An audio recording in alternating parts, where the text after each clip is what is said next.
പലതിൻ്റെയും സംഗമം, അതാണ് സംഗമേശ്വരൻ. ക്ഷേത്രത്തിൻ്റെ ഐതിഹ്യം ചിന്തിക്കുമ്പോൾ കുലീബനി എന്ന മഹർഷിയിലേക്ക് നാം പോകും. ആയിരക്കണക്കിന് വർഷങ്ങൾക്ക് മുമ്പ് ഈ ക്ഷേത്ര ഗ്രാമം പ്രകൃതിക്ഷോഭങ്ങളെ കൊണ്ട് പൊറുതിമുട്ടിയിരുന്നു.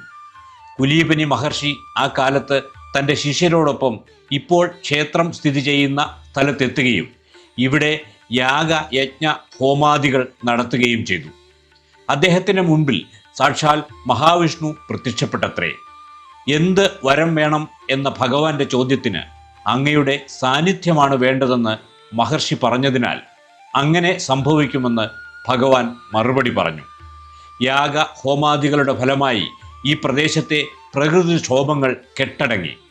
ക്ഷേത്രത്തിൻ്റെ മതിലിനുള്ളിൽ വടക്കുഭാഗത്ത് കാണുന്ന കുളത്തെ കുലീബനി തീർത്ഥം എന്ന് വിളിക്കുന്നു. ഈ തീർത്ഥത്തിൽ ഇന്നും പഴയ